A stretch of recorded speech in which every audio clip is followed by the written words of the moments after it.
नमस्कार दर्शकों, बहुत बहुत स्वागत है आपका। आप देख रहे हैं आपका पसंदीदा पॉलिटिकल डिबेट शो रणक्षेत्र। आपके साथ मैं हूं विकास ब्रजेश सक्सेना। आज रणक्षेत्र में बात होगी पश्चिम बंगाल की। जी हां, इस लाइन को देखने के बाद कहीं चौंक तो नहीं गए आपके पश्चिम बंगाल में क्या राष्ट्रपति शासन है? क्योंकि आवाज तो आज पूरे देश में यही सुनाई दी है। अब ऐसा मैं क्यों कह रहा हूं? क्योंकि जरा ये तस्वीरें मेरे पीछे आप देखिए, ये जो धरना प्रदर्शन है, आज यही धरना प्रदर्शन देश भर में ये तस्वीरें देखने को मिली। इसी तरह से बीएचपी, विश्व हिंदू परिषद और कई हिंदू संगठनों के लोग सड़कों पर उतरे हैं। क्योंकि आज जहां पश्चिम बंगाल में जो हो रहा है वो सिर्फ हिंसा तो नहीं है, वो एक समुदाय के खिलाफ सुनियोजित हमला दिखाई पड़ता है। जी हां, 7 दिन फ्लैशबैक आपको लिए चलते हैं और 7 दिन के बड़े घटनाक्रम जो हुए वो आपको दिखाएंगे। और आज पश्चिम बंगाल से लेकर देश के कोने कोने में बीएचपी ने जो प्रदर्शन किए हैं उस पर बीएचपी के तमाम बड़े लोग हमारे साथ मौजूद होंगे, बातचीत करेंगे उनसे। हर दिन एक नई आग पश्चिम बंगाल में पिछले 7 दिनों में दिखाई दी, लेकिन ममता बनर्जी की सरकार या तो आंखें मूंदे बैठी है या फिर जानबूझकर खामोश नजर आ रही है। 13 अप्रैल को सबसे पहले धूलियान से एक हिंदू परिवारों का पलायन हुआ। अपने ही देश में अपने ही घरों को छोड़ना आज हिंदुओं को क्यों पड़ रहा है, यह सोचने वाली बात सबसे बड़ी है। तब सवाल यह उठा कि क्या यह वही सुरक्षा है जिसकी बात ममता बनर्जी करती आ रही हैं? उसके बाद बात होती है 14 अप्रैल की, जहां 24 परगना हिंसा की चपेट में आया। दुकानें जलाई गई, घरों में पत्थरबाजी की गई और साथ ही आगजनी की गई, लेकिन पुलिस सिर्फ तमाशबीन बनी रही, सिर्फ तमाशबीन। अब बात अगले दिन की करते हैं, यानी 15 अप्रैल को, जब सामने आया सबसे बड़ा चौंकाने वाला खुलासा। जी हां, हिंसा के पीछे बांग्लादेशी घुसपैठियों का वो कनेक्शन जिसकी उम्मीद हर कोई कर रहा था, क्योंकि पश्चिम बंगाल और बांग्लादेश घुसपैठियों का संबंध बहुत पास का है। आप नजर रखे हुए हैं हर एक तस्वीर पर, हर एक घटनाक्रम पर। अब सवाल ये, जरा म्यूजिक दीजिए। अब सवाल यह कि ममता सरकार की आंखें क्या बंद थी ये, या फिर पूरी साजिश जानबूझकर कोई प्लानिंग करके नजरअंदाज की गई? अब एक दिन और आगे बढ़ जाते हैं, बात हो जाती है 16 अप्रैल की। जब पश्चिम बंगाल जल रहा था तब मुख्यमंत्री ममता बनर्जी कोलकाता में मौलानाओं, ममता बनर्जी के फेवरेट मौलानाओं के साथ गोपनीय मुलाकात कर रही थी। क्या यह वोट बैंक की सियासत नहीं थी? जिस वक्त ममता बनर्जी को पीड़ित हिंदू परिवारों के साथ, पलायन करने वाले हिंदू परिवारों के साथ होना चाहिए था, उस दिन ममता बनर्जी मौलानाओं के साथ बात कर रही थी।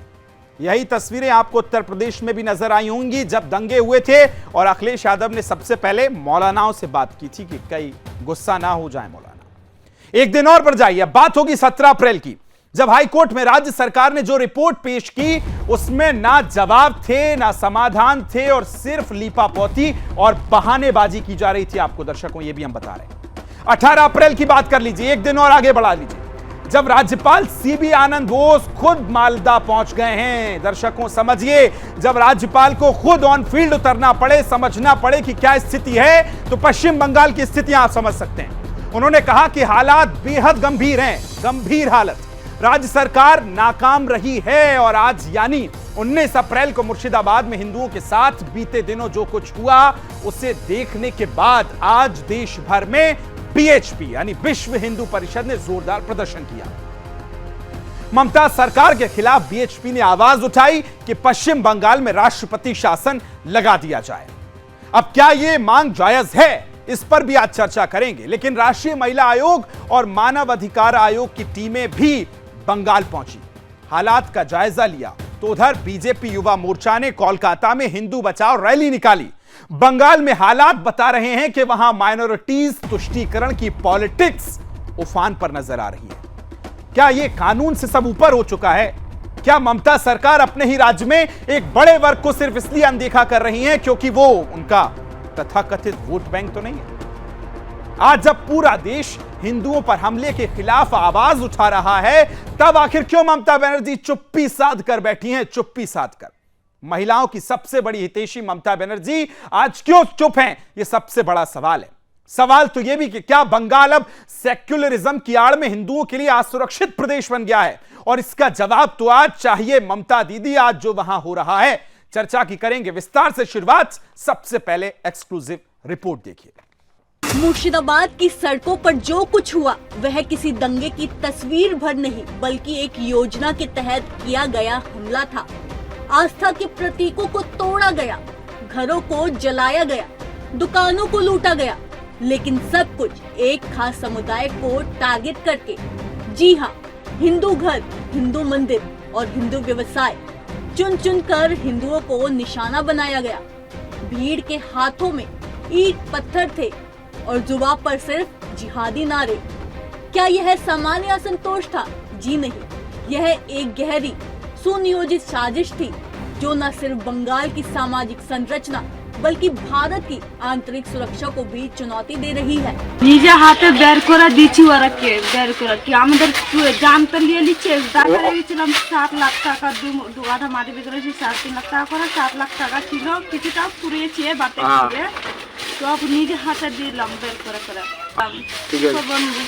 কোনো 4 বাড়ি শোনা ছিল, তাও দিলাম। নিজের স্বামীকে টুটিতে হেসা লাগিয়ে আছে, বলছে কি জিনিস কি দাও না, তোমার স্বামীকে মেরে ফেলছি। স্বামীর বড় না টাকা পয়সা বড়, স্বামীটাকে বাঁচার লাগে সব দিয়ে দিলাম আমি। বাড়ি ঘর সব ভেঙে দিয়েছে, সব নিয়ে গেছে বাড়ি ঘর ভেঙে। শুক্রবার বৈকালে 5টার সময় যত মুসলমান এসছে 4 গ্রামের সবাই মিলে আমাদের বেদবনা গ্রামে লুট করতে বা মারামারি করতে গোটা ঘর আগুন জ্বালিয়ে দিয়েছে। আমাদের গ্রামের লোককে অনেককে মেরেছে। কত গাড়ি ঘোড়া, গাড়ি, টুকটুকি, মোটরসাইকেল, সাইকেল, বাড়ি ঘরের যত জিনিসপত্র ছিল, আলমারি, শোকেস সব জ্বালিয়ে দিয়েছে। যত টাকা পয়সা গয়নাগাটি ছিল সব ওরা লুট করে নিয়ে চলে গেছে। ওটা একদিন হলো। তারপরে পরের দিন এলো শনিবার সকাল 9টা থেকে আবার এলো। আবার অনেকজন ভাড়া করে নিয়ে এসছে, অনেকজন মুসলমানরা সব এসে আমাদের ঘর দুয়ার লুট করে আবার এবার ঘর দুয়ার ভাঙি ঘরকে জ্বালিয়ে দিয়েছে। শুক্রবার বৈকাল 4টাতে মানে আমাদের মানে স্বামীগুলা সব মানে গেছে গ্রামে কাজে। আর আমরা মহিলারা তো জানেন বিড়ি শ্রমিক বুড়ি বেনে খাই। আমরা রাস্তার মধ্যে দেখলাম, মানে আমরা বিড়ি বানছি, রাস্তার মধ্যে অনেকগুলা লোক মানে সব যাতায়াত করছে। তা আমরা নিজে আমরা বলছি কি এত কেন লোক এত এই সামনে আজাদ করছে? তো বলছে কি একটু ভিতরে ঢুকে যা।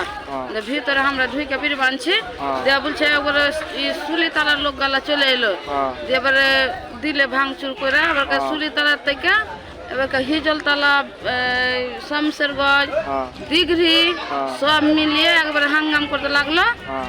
ওই দিনকা হালকা হইলো, দিয়া মানে থেমে গেল। मुर्शिदाबाद हिंसा से देश भर में गुस्सा है। दिल्ली से मुंबई, उत्तर प्रदेश से छत्तीसगढ़ तक लोग सड़कों पर हैं।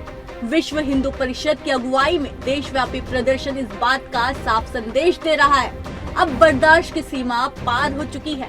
हाईकोर्ट है, उसमें भी एक याचिका दायर की है और राज्य सरकार से, केंद्र सरकार से भी मांग कर रहे हैं कि भी उसकी NIA जांच होकर के जितने भी पीड़ित हैं उनको न्याय मिले, साथ में हिंदुओं की सुरक्षा सुनिश्चित की जाए और राष्ट्रपति शासन लगा करके बंगाल को आताताइयों के शासनकाल से मुक्त किया है। और आप देखिए जिस तरह से ममता जी लगातार जिहादियों की पैरोकार बनी हुई हैं, उनके मंत्री लगातार बयान दे रहे हैं और इतने बड़ी संख्या में पीड़ित हिंदू शरणार्थी शिविरों में जीने को मजबूर हैं, उनके लिए एक 2 शब्द सांत्वना के भी नहीं है।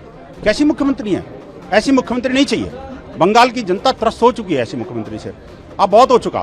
जो पहले कम्युनिस्टों का काम था वो सत्ता का हस्तांतरण के साथ में हिंसा का भी हस्तांतरण हुआ है, ये अब समाज स्वीकार नहीं करेगा। हमने राष्ट्रपति महोदय से कहा है कि एक तो राष्ट्रपति शासन लागू करिए, NIA से जांच कराइए और हिंदुओं को मुआवजा दिलाइए, हिंदुओं की सुरक्षा सुनिश्चित कीजिए, बॉर्डर की प्रॉपर फेंसिंग होनी चाहिए। ऐसे कई सारी मांगे हमने इस ज्ञापन के माध्यम से दी हैं, जो अभी हम जा रहे हैं अपने सिटी मजिस्ट्रेट को देने के लिए। लेकिन आश्चर्य इस बात की है कि बंगाल की मुख्यमंत्री ममता बनर्जी अब भी खामोश है। ना कोई बयान, ना कोई संवेदना, ना ही कोई कार्रवाई। क्या ये चुप्पी महज राजनीतिक रणनीति है या फिर यह सुनियोजित षड्यंत्र का हिस्सा? राज्यपाल CV आनंद बोस ने हिंसा प्रभावित इलाकों का दौरा कर साफ कहा, शांति किसी भी कीमत पर चाहिए। ये ममता सरकार की सीधी नाकामी पर करारा तमाचा है। जब राज्यपाल को खुद हस्तक्षेप करना पड़े तो समझिए राज्य व्यवस्था पटरी से उतर चुकी है। Then they had some protection. Now they want to have a sense of security, and certainly some other, demands or whatever suggestions given by them. All these will be considered. I will take it up with the government of India and the state government for appropriate action. I'll follow it up. I have also asked them, feel free to talk to me directly. The direct phone number has also been given. We'll be in touch with them. Certainly, very effective, proactive steps will be taken. आज हिंदू पीड़ितों की आंखों में आंसू है, लेकिन ममता सरकार की आंखों पर वोट बैंक की पट्टी बंधी है। प्रशासन मूकदर्शक है, पुलिस तमाशबीन बन चुकी है और मुख्यमंत्री वह अब भी सियासी नफा नुकसान का हिसाब लगा रही है। सवाल उठता है, क्या अब समय आ गया है कि बंगाल में राष्ट्रपति शासन लगाया जाए? क्या ममता बनर्जी अब संविधान की नहीं, भीड़ की शपथ ले चुकी है? आज बंगाल की आग अब पूरे देश को झुलसा रही है। इसलिए सवाल सीधा है, क्या वोट बैंक की राजनीति के लिए ममता बनर्जी पूरे बंगाल को आग में झोंकने को तैयार है? Bureau report, Sudarshan news. तो तस्वीरें देखी आपने, रिपोर्ट देखी सहयोगी रुचि ने तैयार की और इसमें किस तरह से दिखाया गया कि जिस धरती को गंगा ने कभी अपने आंचल में पाला था, आज वही आंचल सियासी आग में जलता नजर आ रहा है और खामोश है वहां की मुख्यमंत्री ममता बनर्जी। चलिए सीधी डिबेट खोल रहा हूं, तमाम मेहमान हमारे साथ जुड़ गए, परिचय आपका कराता हूं। सबसे पहले विनोद बंसल साहब जुड़ रहे हैं, विश्व हिंदू परिषद से, बहुत बहुत स्वागत है। प्रोफेसर विदु रावल साहब जुड़ रहे हैं, भारतीय जनता पार्टी से प्रवक्ता नेता, बहुत स्वागत है आपका। एहतशाम हक मेरे साथ टीएमसी से नेता प्रवक्ता जुड़ रहे हैं। मुमताज आलम रिजवी साहब जुड़ रहे हैं, मुस्लिम स्कॉलर हैं, बहुत बहुत स्वागत है। और रतन तिवारी कांग्रेस पार्टी का पक्ष रखेंगे। चर्चा की शुरुआत चूंकि आज देश भर में प्रदर्शन हुए तो विनोद बंसल साहब आपके साथ ही करना चाहता हूं। देश भर में आज एक स्वर में एक आवाज सुनाई दी, वो थी बंगाल में राष्ट्रपति शासन की और हिंदुओं पर हो रहे हमले की। यह मांग कहां तक जायज है, कितनी जायज है, ऐसी परिस्थितियां क्यों उत्पन्न हुई, क्या यह जरूरी है या मजबूरी हो गई है? विनोद जी। देखिए, ये हमारी हिंदू समाज की मजबूरी हो गई। वास्तव में हम नहीं चाहते थे कि कोई शासन को बीच में ध्वस्त किया जाए, लेकिन वास्तव में एक स्थिति ऐसी है जबकि शासन एक पक्षकार बन जाए, शिक्षक लोगों का साथी बन जाए, जिहादियों का पैरोकार बन जाए और हिंदू का हत्यारा, एक तरह से हत्यारों को परस्पर समर्थन देने वाला बन जाए, तो निस्संदेह हिंदू समाज को भी अपनी आत्मरक्षा का अधिकार है। यही बात ध्यान में रखते हुए हमने पिछले 8 दिन से लगातार उन स्थिति परिस्थितियों का अध्ययन किया और हमने उन विकराल परिस्थितियों से जिससे हिंदू गुजरा और वहां पर जो जिस तरह से मुर्शिदाबाद को मुर्दाबाद बनाने की, मुर्दाघर बनाने की कोशिश की गई, लेकिन उसके बावजूद भी 500 की संख्या में जब जो अपने हिंदू जो परिवार हैं वो मालदा के अंदर शरणार्थी शिविरों में अपना जीवन बचाने के लिए मजबूर हुए और उस पर भी जब इस तरह की निर्दयतापूर्वक स्थितियां राज्य के मुख्यमंत्री और उनके अन्य मंत्रियों द्वारा बनाई गई कि वहां पर है एक तो ये कि भी खुद तो जाना नहीं, सांत्वना को तो शब्द नहीं, और तीसरा ऊपर से जो समाज सेवी लोग जो है जब वहां पर सेवा कर रहे थे तो उनको भी रोका जाना। परसों हमें भी सीधा ममता की सरकार ने फरमान जारी कर दिया कि आपको जो सहायता करनी है वो हमारे डीएम को भेजिए, हम उनको सहायता करेंगे। कमाल की बात है, जो लोग बेचारे तरह से जान बचा के भागे हैं उनको रोटी देने का भी कोई अधिकार हिंदू समाज को नहीं है क्या? अगर आप ही कुछ करते तो कम से कम इनको भाग करके क्यों आना पड़ता? ये समझने वाली बात है। दूसरी बात ये देखिए, जब हमने देखा कि ममता की सरकार जो है उन निर्दोष हिंदुओं को जबरन वहां पर वो हिंसा की आग में दोबारा से झोंकना चाहती है, जिनका घर जल गया, जिनके मकान जल गए, जहां घर दुकानें लूट ली गई, जहां पर उनके मवेशी। बंसल साहब, आपको क्यों लगता है ये कि अब ममता बनर्जी वक्फ कानून वर्सेस मुस्लिम वोट बैंक के बीच में फंस गई हैं? क्या मुस्लिम वोट उनको इतना प्यारा हो गया है कि हिंदुओं को देखना ही बंद कर दिया है, या फिर आंख पे चश्मा है, पट्टी लगा ली है? देखिए, बात वक्फ कानून की है ही नहीं। वक्फ कानून तो वो पीछे छूट गया, बहुत पीछे छूट गया। वक्फ कानून के नाम पर हिंदुओं के ऊपर टारगेटेड हिंसा, ये टीएमसी और पूरे संपूर्ण विपक्ष का एक एजेंडा बन गया है। ठीक है, ये जो बांग्लादेश में हो रहा है उसी का रेप्लिका मुर्शिदाबाद में हुआ। आप देखिए, अभी भी हमें राष्ट्रपति शासन के लिए क्यों मांग करनी पड़ी, ये विकाजी समझना पड़ेगा। कारण क्या है कि अभी जब हमने देखा कि सरकार का फरमान आ गया, जब यूएनएचआरसी के लोग जो है अपने नेशनल कमीशन फॉर वुमेन और नेशनल कमीशन फॉर अपने जिस एनसीडब्ल्यू और एनएचआरसी के जो लोग जो है जब वहां पहुंचने लगे तो और जो गवर्नर खुद जाने लगे तो उन्होंने जबरदस्ती पकड़ के उन निर्दोष हिंदुओं को मुर्शिदाबाद में धकेलने की कोशिश करी। यानी उन जिहादी जो भेड़िए थे उनके सामने उनको परोसने की दोबारा से कोशिश करी। तब जाके देखा कि अब बहुत हो चुका, अब बंगाल के अंदर हिंदुओं का रहना इस शासन में बड़ा मुश्किल है। ठीक है, अब sir point taken. Opening comment सबके ले लेता हूं, फिर लौट रहा हूं आपके पास। एहतशाम हक साहब टीएमसी से नेता प्रवक्ता हैं, बहुत बहुत स्वागत है आपका। और मेरे साथ मुमताज आलम रिजवी भी मुझे ज्वाइन कर लिया, मुस्लिम स्कॉलर है, बहुत बहुत स्वागत है। हक साहब, सबसे बड़ा सवाल यह कि क्या ममता बनर्जी और टीएमसी की सरकार ने हिंदुओं को अकेला छोड़ दिया है?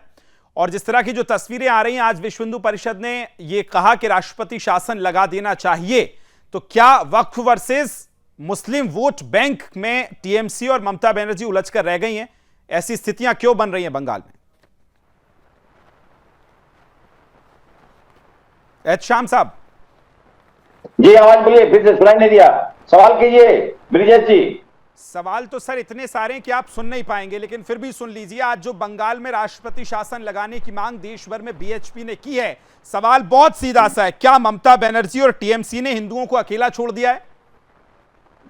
सबसे पहले नमस्कार जितने भी पैनलिस्ट बैठे हुए हैं, आप सभी को, जितने भी लोग बैठे हुए हैं सुदर्शन टीवी चैनल के माध्यम से मैं आप तमाम लोगों को गुड इवनिंग और नमस्कार करना चाहता हूं। और मैं एक खेद प्रकट करता हूं कि भारत के आज सबसे बड़ा जो मुंबई की जो वाकया हुआ, विलय पार्ले में जैन समाज का मंदिर को अवैध तरीके से तोड़ा गया है, मैं उसकी कड़ी निंदा और आलोचना करता हूं। इसलिए कि यहाँ जो परिस्थिति है कि माइनॉरिटी जो है सुरक्षा में नहीं है। सबसे पहला ये मेरा कंडेम करता हूं। काश ये खंडन बंगाल पे भी कर लेते सर, आज तो ये चर्चा नहीं करनी पड़ती है। आ रहा हूं प्रोफेसर साहब आपके पास। अब आप आइए विकास जी, अब आपने कहा कि यहाँ का राष्ट्रपति शासन लगना चाहिए, तो हम समझते हैं कि राष्ट्रपति शासन इससे पहले हम समझते हैं उत्तर प्रदेश जो जहां इतना क्राइम है वहां लगना चाहिए था। राष्ट्रपति शासन अगर लगना चाहिए था तो समझिए और भी प्रदेश जो बीजेपी शासित राज्य है वहां लगना चाहिए था। यहाँ लाइन और कंट्रोल बहुत सही है, लेकिन भारतीय जनता पार्टी यहाँ समझ लिए एक इस तरह का ईंधन देने के लिए कोशिश कर रहे हैं ताकि बंगाल को जलाया जाए। और भारतीय जनता पार्टी समझ लिए सब राज्यों में काबिज है, तो सोचते हैं कि 2021 में इन्होंने बहुत कोशिश की थी कि अब की बार 200 के पार, लेकिन यहाँ की जनता इनको नकार दिया। सर तो हो गए सामने 40 सेकंड मैंने सुना आपको, 40 सेकंड में मैंने सोचा कि आप जो हिंदू वहां प्रताड़ित थे उस पर बोलेंगे, लेकिन आपने मुंबई से यूपी तक का सफर करा दिया और 22 और 28 सारे चुनाव गिना दिए। मैं ये कह रहा हूं वहां जो स्थितियां उत्पन्न हुई हैं उस पर कुछ बोलेंगे? राज्यपाल वहां मिलने गए तो जो महिलाओं ने रो रो कर बात कही है वो वीडियोस आपके पास आते हैं कि नहीं सर, या भेजूं मैं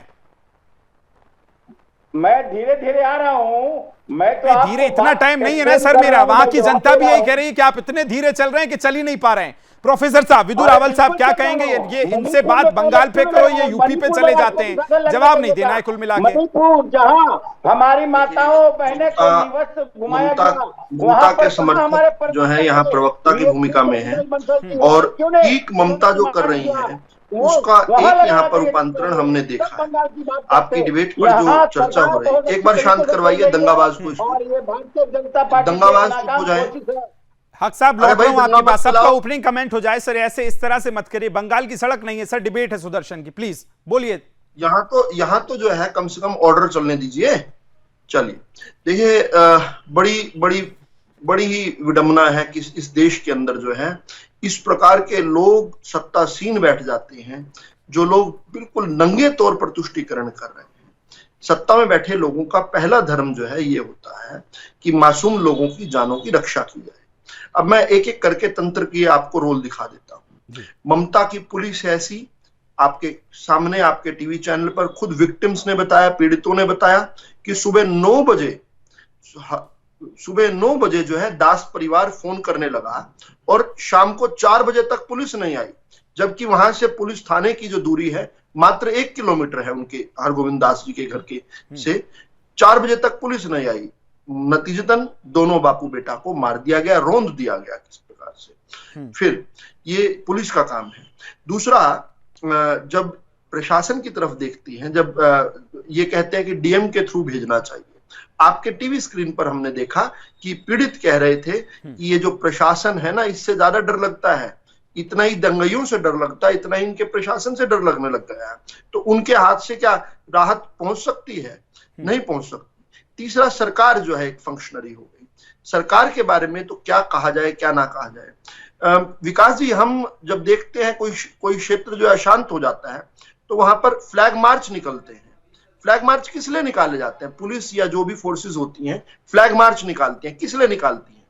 वो इसलिए निकालती हैं ताकि जो पीड़ित लोग हैं उनके अंदर जो है एक कॉन्फिडेंस रिस्टोर किया जाए कि यहाँ पर लॉ ऑफ द लैंड चलता है। लेकिन ऐसी तो कोई स्थिति वहां हमने नहीं देखी। ठीक है, साथ साथ रावल साहब, अब मेरे छोटे से दो सवाल हैं आपसे। काउंटर सवाल ये कि जब राज्यपाल पहुंचे तो वहां की महिलाओं ने कहा, सर बस आपके सवाल में ऐड कर रहा हूं, सुन लीजिए। वहां की महिलाओं ने ये कहा कि केंद्र भी तो मूक दर्शक बनकर बैठा है, केंद्र अपनी तरफ से कुछ क्यों एक्शन नहीं ले रहा है? विकास जी, मैं आपके सवाल का उत्तर दूंगा। मैं कहीं बिल्डअप किया मैंने कोई बात को, उसको पूरा करने दीजिए। जी। दूसरा जो है, फ्लैग मार्च जब होता है तो दूसरे जो दंगई होते हैं वहां दंगइयों के पास भी ये बात पहुंचती है कि यहाँ पर फोर्स जो है उन पर क्रैक डाउन करेगी। इसकी बजाय जो है ममता बनर्जी का पीड़ितों से मिलने की बजाय दंगई और दंगइयों के समर्थकों से मिलना, ये साफ बताता है कि ममता बनर्जी किसके साथ है, संकेत देता है। जहां तक राष्ट्रपति शासन को लेकर आपका सवाल है, ये मामला जो है अब कोलकाता हाई कोर्ट में है। भारतीय जनता पार्टी के ही नेता सबसे पहले शुभेंदु अधिकारी और वहां के एमएलए जो है कोर्ट में गए थे। कोर्ट ने तुरंत जो है बीएसएफ का ऑर्डर किया था।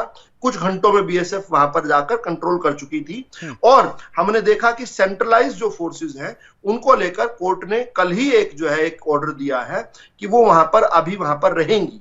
पहली बात तो ये, हम इंतजार कर रहे हैं। राज्यपाल साहब जो कल जो है दौरा कर आए हैं और पूरा सांत्वना भी देकर आए, वो एक रिपोर्ट बनाएंगे। उनके रिपोर्ट के अनुसार ठीक है। चलिए, लौट रहा हूं आपके पास। रतन तिवारी साहब, कांग्रेस का क्या स्टैंड है? आज मैं जब चर्चा से पहले तमाम लोगों के रिएक्शन सुन रहा था तो कुछ कांग्रेस नेताओं ने यह भी कहा कि राज्यपाल जो वहां भ्रमण करने गए, निरीक्षण करने गए, उनको सेंट्रल का एजेंट तक बता दिया था। आरोप है कि कितनी बार राज्यपाल जो है और दूसरी जगह गए हैं, इस तरह की बातें भी आपकी तरफ से सुनाई दी।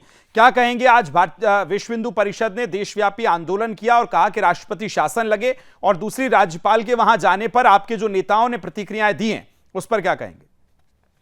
सबसे पहले विकास जी आपको नमस्कार करता हूं। नमस्कार। और अपने मित्रों को भी नमस्कार करता हूं।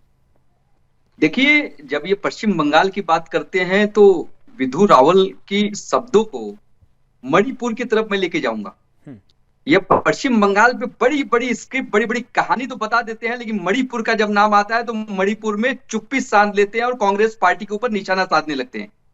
अब देखिए, अब मैंने मणिपुर का नाम ले लिया। विधु रावल बौखला जाएंगे और इतने बौखला जाएंगे कि मुझे बोलने नहीं देंगे। मणिपुर में क्या है बताओ? अब शुरुआत, मणिपुर में नरसंहार हो रहा है क्या?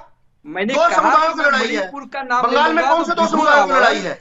बंगाल में कौन से दो समुदायों की लड़ाई है? विधु रावल साहब, वो आपके बीच में नहीं बोलते थे तो मैं उम्मीद करता हूं आप ना बोलेंगे। उनका ओपनिंग कमेंट आ जाए फिर मैं सबको मौका दूंगा। ओपनिंग कमेंट सबके सिंगल होंगे। बोलिए रतन तिवारी, बोलिए। बंगाल में कौन से दो समुदायों की लड़ाई है? अरे प्रोफेसर साहब रुक जाइए, थोड़ा सा रुक जाइए, मैं आऊंगा आपके पास। बोलिए रतन बोलिए, रतन भाई बोलिए। देखिए, बेशर्मी से आंसर आएंगे। विकास भाई, मणिपुर में भी वही भारतीय रहते हैं जो पश्चिम बंगाल में रहते हैं। मणिपुर 1 साल से जल रहा है। प्रधानमंत्री मणिपुर नहीं गए, इनके राज्यपाल वहां नहीं जाते। राज्यपाल ने दुख जताया, मणिपुर के राज्यपाल ने। और आप बंगाल पे बोलेंगे मणिपुर में रतन तिवारी ओपनिंग कमेंट में बंगाल पर बोलेंगे कुछ? बेघर हो गए। देखिए, 65,000 से ज्यादा लोग मणिपुर में बेघर हो गए। मणिपुर में सैकड़ों रोज दुखी है और उसके शिकार हो रहे हैं हिंसा का। लेकिन भारतीय जनता पार्टी मणिपुर की बात नहीं करती। पश्चिम बंगाल पे मैं आता हूं। अब ये पश्चिम बंगाल पे सुन लीजिए। अरे पश्चिम बंगाल में आप भी तो है ना, आप विपक्ष की भूमिका में तो है और मजबूत विपक्ष की भूमिका में है और केंद्र में शक्तिशाली सरकार में है। उसके बावजूद भी आप दंगा भड़काने का काम कर रहे हैं। आपने पश्चिम बंगाल के लिए क्या कदम उठाए? आपके हाथ में राष्ट्रपति महोदय जी हैं, आपके हाथ में ईडी सीबीआई, आपके हाथ में पूरी शक्ति है, लेकिन आप नहीं चाहते कि पश्चिम बंगाल की हालत सुधरे। चलिए, अब सबके ओपनिंग कमेंट रिजवी जी के पास जा रहा हूं रतन तिवारी, लेकिन आप ही के सवाल को थोड़ा आगे बढ़ा देता हूं। आपने शुरुआत मणिपुर से की। उसी मणिपुर में आपके नेता राहुल गांधी भी गए थे। अभी पिछले 15 दिन से बंगाल में जो हो रहा है, ना प्रियंका गांधी जाती दिखाई दी, ना राहुल गांधी जाते दिखाई दिए। अब तो आपके ही लोग हैं वहां सर, वहां तो कोई नहीं रोकेगा, ना बॉर्डर पे ना गाड़ी को। तो सोचिएगा, थोड़ा चले जाइए। रिजवी साहब बहुत जल्दी से ओपनिंग कमेंट, फिर बंसल साहब के पास मुझे आगे जाना है। मुमताज आलम, रिजवी साहब, क्या मुस्लिम को खुली छूट दे दी गई है बंगाल में? और हिंदू जो प्रताड़ित हो रहा है, मुस्लिम वोट बैंक वर्सेस वहां जो हिंदू प्रताड़ित थे, उसको किस तरह से देख रहे हैं? नहीं, देखिए, ये बिला वजह लोगों को भड़काना है और मुसलमानों को बदनाम करना है। मैं कह रहा हूं, जो भी दंगाई हैं वो पकड़े गए, वहां अरेस्ट किए गए, उन पे लाठी चार्ज हुआ है। जो भी इस तरीके काम कर रहे थे सब शिकंजे में लिए जा रहे हैं। अब कह रहे हैं नरसंहार तो गुजरात में हुआ था 2002 में, जहां कई हजार लोग मारे गए थे। और जहां तक ये बात है, अभी संभल में 5 लोग मारे गए, क्या उसे नरसंहार कहेंगे कि नरसंहार हो गया? 5 लोग मारे गए थे। तो अफसोस की बात है कि राजनीति ज्यादा हो रही है और काम कम हो रहा है। हम ये कह रहे हैं कि अगर ऐसा है तो एक बार ममता बनर्जी के साथ केंद्र के जो जिम्मेदार लोग हैं, चाहे पीएम ही, वो बात करें रिजवी साहब, मेरा छोटा सा सवाल है, अभी बंगाल में गिरफ्तारियां कितनी हुई हैं? तमाम चीजें हैं, लेकिन मुझे लग रहा है कि चूंकि ये बीजेपी चाहती है कि इस तरह का मामला बढ़ाया जाए, हिंदुओं को डराया जाए और डरा करके पोलराइजेशन किया जाए। सर बिल्कुल सही कह रहे हैं आप, डर तो है तभी 500 लोग परिवार पलायन कर गए, डर तो है तभी 500 परिवारों ने वहां पलायन कर लिया है। मेरा सवाल ये कि आपने कहा सभी की गिरफ्तारियां हो गई और माहौल मत बनाया जाए, तो कितनी गिरफ्तारियां बंगाल में हुई है सर, जरा भी बता दीजिए। समाजवादी सरकार थी, 50,000 मुजफ्फरनगर में, 2013 में 50,000 मुसलमानों ने मुजफ्फरनगर, जिसको मिनी पाकिस्तान आप जैसे लोग कहते थे, रिजवी साहब सवाल सुन पा रहे हैं मेरा? क्या हुआ? रिजवी साहब इनकमिंग बंद हो गई है क्या आपकी? देखिए उपद्रवी हर जगह रहते हैं, उनके खिलाफ देखिए हम सब की डिमांड होनी चाहिए। साहब यही है ना, एक बार सवाल में आपकी इनकमिंग चालू रहती है, फिर आप आउटगोइंग पे सवार हो जाते हैं। सवाल 4 बार पूछ चुका हूं मैं कि बंगाल में कितनी गिरफ्तारियां हुई हैं, ये बता दीजिए मुझे अभी तक। रावल जो है आपको डरे हुए दिखाई दे रहे हैं, करली सेना वाले आपको डरे हुए दिखाई दे रहे हैं, आप डरे हुए हैं, क्या बात कर रहे हो? बंगाल में कितनी गिरफ्तारियां हुई हैं? बंगाल में अब तक कितनी गिरफ्तारियां हुई हैं? और वहां पे सरकार एक सवाल का जवाब नहीं है ना रिजवी साहब, बंगाल में अब तक कितनी गिरफ्तारियां हुई हैं? नहीं, वहां पे जो रिकॉर्ड आया है कि बड़े पैमाने पे गिरफ्तारी हुई है, लोगों की पहचान कर ली गई है, नहीं बता रहे हैं और आप कह रहे हैं सभी को गिरफ्तार कर लिया है। उस वीडियो में किस तरह से रंगा नाच हो रहा था, वहां गिन गिन कर जहां स्वास्तिक बना था वो गाड़ियां तोड़ी जा रही थी, और आप कह रहे हैं सभी की गिरफ्तारियां हो गई हैं। माहौल मत बनाइए, 500 पलायन हुए रिजवी साहब, 5 के आगे 2 जीरो लगी है, 1 जीरो भी लगी होती तो मैं मान लेता। बहुत छोटे से ब्रेक के लिए जा रहा हूं, ब्रेक के बाद आऊंगा तो फिर विनोद बंसल साहब के पास जाऊंगा। चर्चा लगातार जारी है पश्चिम बंगाल में पिछले 1 हफ्ते में जो हुआ। विनोद बंसल साहब आपके पास आ रहा हूं। ब्रेक से पहले रिजवी साहब कह रहे थे कि वहां तो गिरफ्तारियां हो गई हैं, क्यों माहौल बिगाड़ने की कोशिश कर रहे हैं? फिर आप लोग माहौल बिगाड़ रहे हैं क्या बंसल साहब? देखिए, निश्चित रूप से ये जो मानसिकता बताती है, जो आपने कहा कि वन वे ट्रैफिक है क्या, जैसे आपकी आवाज नहीं जा रही थी ना इनको, तो वही स्थिति ये है कि वो उधर से भी आवाज उन्होंने बंद कर रखी है सारी। ये सिर्फ जिहादियों के साथ खड़ा होना, उनको प्रश्रय देना, समर्थन देना और उनको पत्थर फेंकने के लिए जो उकसाना, भड़काना, बरगलाना, यही इन कुछ लोगों की एक मानसिकता बन चुकी है। आप मुझे बताइए, आपका विरोध किससे था? वक्फ बोर्ड से ना, वक्फ बोर्ड अमेंडमेंट एक्ट से। उस एक्ट किसने बनाया? संसद ने। आपकी हिम्मत है तो संसद में जाकर प्रदर्शन करो ना जी। मैं कहना चाहता हूं कि आपका दुराव की केंद्र सरकार से हो सकता है, उसके लिए प्रोटेस्ट करो ना जी। आप देखिए, प्रोटेस्ट करना कोई हमसे सीखे।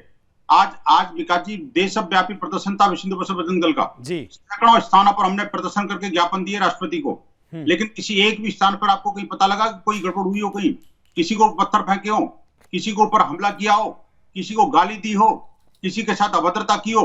लेकिन एक वहीं दूसरी तरफ जो है इनका एक छोटा सा प्रदर्शन था वहां पर, और वो कई तस्वीरें हैं आप लोगों को दिखाई नहीं देती हैं बंसल साहब। हिंसक हो गया, आपको दिखाई नहीं देती हैं। तो ना घर बचा, न दुकान बची, न मवेशी बची, न माल बचा।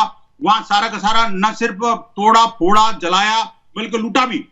ये लूटने की संस्कृति जो है ना नहीं देती है। देखिए, वो भी अफसोसनाक है, वो भी अच्छा नहीं है जो वहां पे हो रहा है, भारत में उसको अपना गृहयुद्ध बनाते हैं।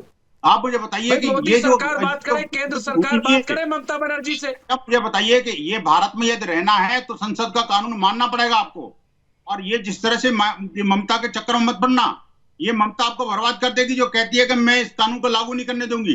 दुनिया के, भारत के अंदर अगर रहना है ना, अगर आपने आपको भारतवासी कहना है तो आपको संसद का कानून मानना पड़ेगा, याद रखना। और नहीं तो पाकिस्तान और बांग्लादेश के नागरिक कहलाओगे आप। भारत में रह करके आप भारत का कानून नहीं मानोगे, ऐसी औकात क्या है आपकी?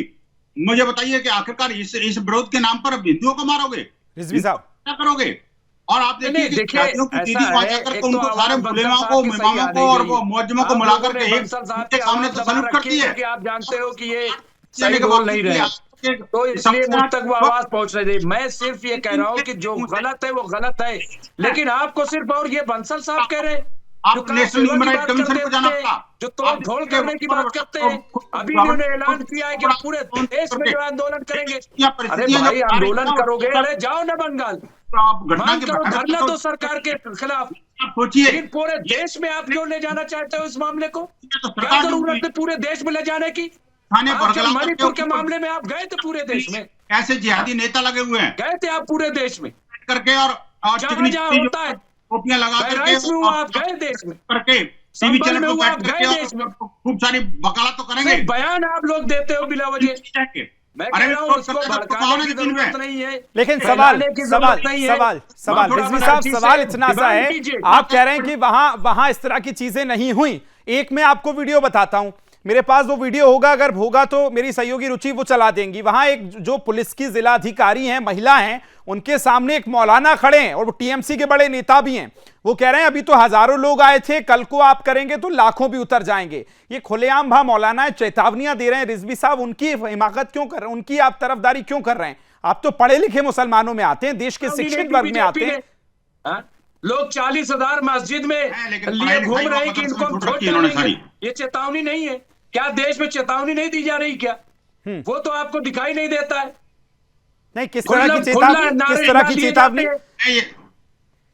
नहीं, मैं कहता हूं ये अयोध्या तो झांकी है जी, मथुरा काशी बाकी है, और न जाने क्या क्या इस तरीके के नारे दिए जाते हैं। जाति ये कहते थे आतंकवादी मुसलमानों को, ये कहते हैं। ठीक है, दोनों पॉइंट टेकन साहब। बंसल साहब आपके पास भी आ रहा हूँ, रिजवी साहब आपके पास भी आ रहा हूँ। प्रोफेसर साहब, प्रोफेसर विदु रावल साहब, सवाल इतना सा है कि आज कांग्रेस ने राज्यपाल के दौरे को भी राजनीति से प्रेरित बताया, और वो अभी जिस तरह से रतन तिवारी पहुंच गए थे मणिपुर, तो वो ये कह रहे हैं कि कितनी बार आपके राज्यपाल जो हैं या आपके बड़े नेता जो हैं मणिपुर में गए हों और वहां हिंसा पर सवाल उठाए हों। रावल साहब। विकास जी, मैंने पहले भी ये बात कही है, ये मणिपुर का इस्तेमाल केवल अपने कुकर्म छुपाने के लिए नहीं करें। मणिपुर के लिए बात जब हुई थी उस समय कांग्रेस ने वॉकआउट कर लिया था। अविश्वास प्रस्ताव लोकसभा में लेकर आए थे, जब प्रधानमंत्री जी से बार बार सवाल कर रहे थे। प्रधानमंत्री जी ने जिन रिजवी साहब मैं ये वीडियो भी दिखा रहा हूं, रावल साहब आप बोलते रहिएगा, यही वो वीडियो है। ये मौलाना खुलेआम चेतावनी दे रहे थे कि लाखों लोग कल को हम आ जाएंगे। जी रावल साहब बोलिए। तो इसलिए, और दूसरा, मणिपुर के साथ वैसे भी ये मक्कारी भरा इक्विवेलेंस है। मणिपुर बंगाल नहीं है। मणिपुर में दो समुदायों, मैतई समाज और कुकई समाज जो है उनकी लड़ाई, दो समाज की लड़ाई है। वहां रॉयट्स हैं। यहां पर सत्ता के संरक्षण में बंगाल में नरसंहार हो रहा है। यहां हिंदू पक्ष जो है सड़कों पर नहीं उतर कर आया है, हिंदू पक्ष लड़ नहीं रहा है। उनके घरों पर, उनके सोते हुए उनके घरों में घुसकर जो है हमले हो रहे हैं। ये दो अंतर है, ये समझ नहीं पाएंगे। लेकिन ये तो मणिपुर तक पहुंचे हैं। इनकी नेता तो जो फिलिस्तीन का बैग ले आई थी, इनके नेता तो ट्विटर पर लिखते थे, एक्स पर लिखते थे, पोस्ट करते थे, all eyes on Gaza, but there are no eyes on Bengal, there are no eyes on Murshidabad. और रिजवी साहब, आप जरा गौर से सुनना, आपने मुझसे सवाल पूछा था, आपके समय बोला नहीं मैं, आपके समय बोला नहीं मैं, आपके समय एक शब्द नहीं बोला मैं। रिजवी साहब, आप भी गौर से सुनना मेरी बात को गौर से सुनना, बिना बोले गौर से सुनना। अरे आपके समय बोला नहीं। एक बार विकास जी जब ये शांत होंगे तभी उत्तर दूंगा। इन्होंने, हाँ बस सुनो, दंगा मत करो, बोलिए जल्दी बोलिए, दंगा मत करो। मैं एक शब्द नहीं बोला। अब रिजवी साहब आपके लिए, आपने पूछा था ना विदु रावल तो नहीं कर रहा। अरे ये रिजवी के साइड की क्यों बोलने लग गए? ये रिजवी के साइड की क्यों बोलने लग गए? रिजवी से बात हो रही है मेरी, रिजवी से बात करने दो, 2 मिनट करने दो बात रिजवी से। अरे रतन तिवारी साहब, आऊंगा आपके पास भाई। 1 by 1 चल रहा है तो चलने दीजिए ना सर। अच्छी खासी डिबेट पसंद नहीं आ रही है क्या? 1 by 1 चल रहा है। विनोद बंसल, रिजवी साहब की दोनों की बातें हो गई, विदु रावल और आपकी बात हो रही है, तो प्लीज क्यों कर रहे हैं सर? मत करिए, बोलिए बहुत जल्दी। 10 सेकंड रावल साहब आपके, फिर मुझे टीएमसी के पास जाना है। 10 सेकंड लेकिन शांति। आप या दंगा बंद करवाइए, उसके बाद मैं रिजवी साहब का जवाब दूं बड़े शांति से। बोलिए जल्दी, आप दंगा बंद करवाइए और दंगा बंद करवाइए, हम भी शांत हो जाएंगे। विकास जी ऐसे नहीं, विकास जी मेरे निवेदन है आपसे, दंगा बंद करवाइए। बोलिए भाई बोलिए। रिजवी साहब ने एक सवाल पूछा है कि विदु रावल नहीं डरा हुआ। ये बहुत वाजिब सवाल है, ये आपके दर्शकों को सुनना चाहिए उसका उत्तर। रिजवी साहब, आपको भी नहीं डरने दे रहे हैं हम, क्योंकि आप हिंदू बहुल क्षेत्र में बैठे। मेरे पूर्वजों ने आपके पूर्वजों को हिंदुस्तान में रहने दिया, इसलिए आप नहीं डर रहे हैं। और आप इसका सिला क्या दे रहे हैं? जहां पर थोड़े से ज्यादा हो जाते हैं मुर्शिदाबाद बना देते हैं, जहां पर थोड़े से ज्यादा होते हैं कश्मीर बना देते हैं, जहां पर थोड़े से ज्यादा होते हैं मलाबार बना देते हैं, जहां पर थोड़े से ज्यादा होते हैं डायरेक्ट एक्शन कर देते हैं। इसमें जवाब ले लूंगा, इस पर रिजवी साहब से जवाब ले लूंगा, लेकिन रतन तिवारी साहब, अभी विदुर रावल साहब ने जो कहा वो सवाल इस समय जायज है, वो सवाल इस समय जायज है। रिजवी साहब आऊंगा आपके पास आऊंगा, हक साहब के पास आऊंगा। रतन तिवारी के टर्न में, रतन तिवारी साहब, विदुर रावल साहब ने अभी जो कहा कि एक समय संसद के अंदर आपकी सबसे बड़ी नेत्री प्रियंका गांधी झोले पर फिलिस्तीन लिखकर चली गई थी। राहुल गांधी से लेकर तमाम कांग्रेस के नेताओं ने फिलिस्तीन जिंदाबाद, ऑल आइज ऑन फिलिस्तीन कर दिया था। अभी क्या हेयरिंग में बिजी है क्या परिवार सर? बाड्रा साहब की हेयरिंग में बिजी है क्या? अभी मुर्शिदाबाद में हिंदू नहीं दिख रहे हैं? नेहरू और गांधी के वंशज जो हैं ये, माफी चाहूंगा, गांधी का तो फर्जी नाम लेते हैं। ये अरे भैया, सारे कांग्रेसियों को तो आप अपना दमाद बना रहे हैं, अपना घर जवाई बना रहे हैं। करता था नाम ठीक है, बहुत जल्दी से रतन तिवारी, मेरा सवाल सीधा सा है कि क्यों मुर्शिदाबाद पर प्रियंका गांधी, सोनिया गांधी, मल्लिकार्जुन खड़गे, राहुल गांधी कोई बयान नहीं कर रहे हैं? क्या हेयरिंग में बिजी हैं? ईडी वाली हेयरिंग में बिजी हैं क्या? रॉबर्ट वाड्रा साहब के साथ अभी बिजी हैं क्या हेयरिंग में? मुर्शिदाबाद नहीं दिख रहा है क्या अभी? आप चिंता मत करिए विकास जी, सरकार बदलने दीजिए, हम आपको जवाब देंगे। और यही दुर्भाग्य है कि आप इतने मुद्दे पर भी मुस्कुरा रहे हैं। रतन तिवारी आप बैठ के बहुत जल्दी से श्याम, आपके 10 सेकंड बोलिए। श्याम भाई, बंगाली हिंदू के लिए इनके पास कोई शब्द नहीं है। रॉबर्ट वाड्रा की बात कर रहे थे, रॉबर्ट वाड्रा को क्लीन चिट यही लोग दिए हरियाणा सरकार में। विकास जी, मुझे प्रवक्ता वीएचपी के जो बैठे हुए हैं विनोद बंसल जी, उन्होंने जो अभी बात कही है, मुझे उनकी बातों से बहुत बड़ी आपत्ति है। उन्होंने कहा कि भारत में रहना होगा, तो उंगली उठा के कह रहे हैं कि भारत के हिसाब से रहना होगा। ये कोई पूछने की बात है? बिल्कुल रहना पड़ेगा। भारत में रहना होगा तो क्या बांग्लादेश के हिसाब से रहोगे, पाकिस्तान के हिसाब से रहोगे? भारत में रहोगे तो भारत में रहना होगा। ठीक है, समय की मेरे पास कमी है। विनोद बंसल साहब, आखिरी 10 सेकंड आपके, फाइनल कमेंट ले रहा हूं मैं, सबके फाइनल कमेंट ले रहा हूं। विनोद बंसल साहब, आपके 10 सेकंड। भारत में भारत का संविधान चलेगा, जो है ना, सभी से अनुरोध है बंगाल मत बनाइए प्लीज इस डिबेट को। और अब मैं निवेदन करूंगा कि सब लोग भारतीयता की तरफ लौट आएं, अन्यथा तो भारत का समाज, भारत का ये नागरिक ये सब चीजें समझ रहा है। अब वो जमाना नहीं बचा जो कांग्रेस ने जो कुछ प्रपंच चला दिए चलता रहेगा। अब देश के अंदर क्या, दुनिया के अंदर कोई नहीं कर सकता। ये इसके लिए हिंदू समाज के साथ